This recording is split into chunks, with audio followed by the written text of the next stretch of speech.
pendant que le secrétaire général de l'ONU est en Russie pour participer au sommet du BRICS, vous voyez qu'on condamne le Burkina Faso de l'autre côté sous prétexte qu'il a accepté des cyclistes russes au niveau du Tour du Faso. Vous voyez déjà les relations internationales et vous voyez déjà comment on joue avec les autres pays. Donc, c'est cette observation que je voulais faire. Et à propos du BRICS, je pense que le BRICS, c'est le résultat de tous ces actes quelque part inhumains que l'Occident pose à l'endroit du monde.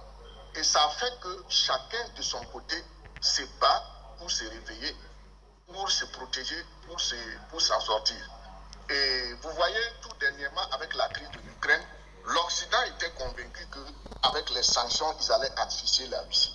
Mais la Russie n'a pas cessé de fournir du pétrole, du gaz aux autres pays européens. Donc c'est comme ça que marche le monde. Maintenant, aujourd'hui, c'est une opportunité pour l'Afrique, mais comment l'Afrique va aller à cette rencontre? Et M. Diallo disait tout de suite que il faut pas que, en tout cas, l'Afrique rate ce rendez-vous. Mais je pense que l'Afrique va rater ce rendez-vous si politiquement, culturellement, l'Afrique ne s'affirme pas. Et pourquoi je dis cela? Aujourd'hui, quand vous prenez la législation, le continent africain n'a pas une législation qui lui permet de se maintenir dans le monde. Tous les contrats qu'on signe, souvent tu te demandes si l'Afrique a des juristes, mais ce sont nos législations. Et deuxièmement, la culture. Qu'est-ce que l'Afrique aujourd'hui apporte comme culture? Rien. Vous voyez tout de suite avec ce qui se passe dans notre pays, même au sein de l'AES, quand on parle de révolution culturelle, il faut aller vers la culture. D'aucuns trouvent même que non, ça va envoyer un conflit religieux. Pourtant, non. L'Afrique ne peut rien être aujourd'hui si l'Afrique ne s'appuie pas sur son histoire, sur sa culture. Sinon, nous allons aller encore nous asseoir, on va s'humilier là-bas, on va se retrouver dans autre chose. Maintenant, l'usage même de nos minéraux. Quand je parle de culture, vous voyez aujourd'hui, quand vous prenez le Niger, ça fait combien d'années on exploite l'uranium? Qu'est-ce que les Nigériens savent à propos de l'uranium? Rien. Alors que c'est un minerai stratégique. Quand vous prenez l'or, le Burkina a exploité l'or depuis, entre le Burkina, le Ghana et le Mali, l'or remonte depuis l'Antiquité. On a tellement exploité l'or. Mais la mine d'or de Poura, par exemple, mais regardez, ce n'est que cette année on a commencé à avoir une réserve d'or. Qu'est-ce qu'on fait de cet or? Si ce n'est pas aller briser, ramasser, aller vendre. Culturellement, qu'est-ce qu'on apporte? Voilà le débat.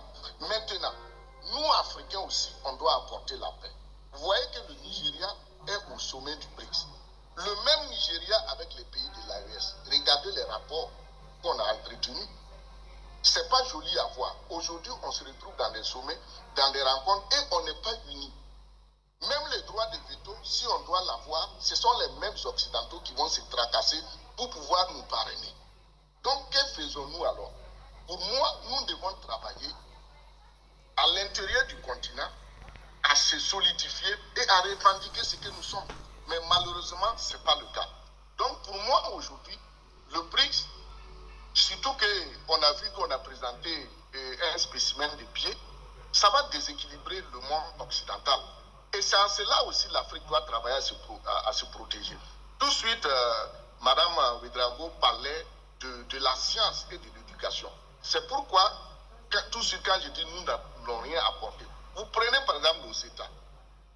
Elle a dit vrai, c'est ce qu'il nous faut. Mais nos États ne sont pas prêts. Regardez aujourd'hui dans nos pays en Afrique, partout en Afrique. Quel est ce pays africain où les gens courent après la technologie? Quel est ce pays africain aujourd'hui où, par exemple, les pays de l'AES, on n'a pas vu encore l'amorce d'une révolution scientifique. Alors qu'il faut libérer les connaissances, amener les gens à créer. C'est par la science qu'on va arriver. L'Afrique a perdu l'initiative historique, c'est-à-dire le savoir. Et tout ça, c'est dû à quoi? Aux pressions extérieures. Quand vous avez une civilisation comme l'Afrique, jusqu'à présent, on continue de découvrir des choses qu'on n'arrive pas à expliquer. Au village, les gens ont des pouvoirs, mais on n'arrive même pas aujourd'hui à mettre ça dans la science moderne pour pouvoir avancer. Ça veut dire que c'est un problème politique. Donc, je suis d'accord avec elle. Pour cette question de BRICS, l'Afrique doit commencer à l'intérieur à travailler dans le volet éducatif. Et on ne peut pas rester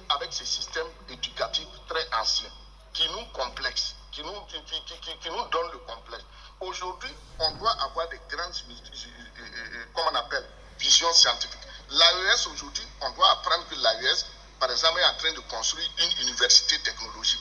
Vous savez que dans les pays africains, francophones, dits francophones, il n'y a pas, par exemple, des universités pareilles. Et même quand on prend tout de suite, on parlait de l'éducation civile. Le Burkina Faso tout entier n'a pas une faculté des sciences des éducations, des sciences de l'éducation. Et à l'université, c'est en sociologie qu'on a la sociologie de l'éducation.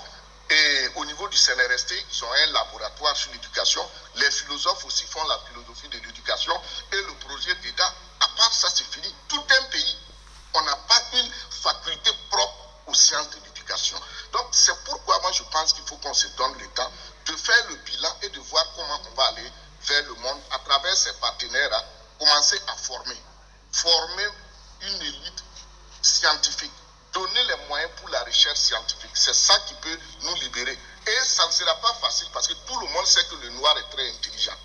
Le jour que l'Afrique va prendre l'initiative historique, c'est-à-dire scientifique, commencer à s'intéresser à la science, vous allez voir le monde.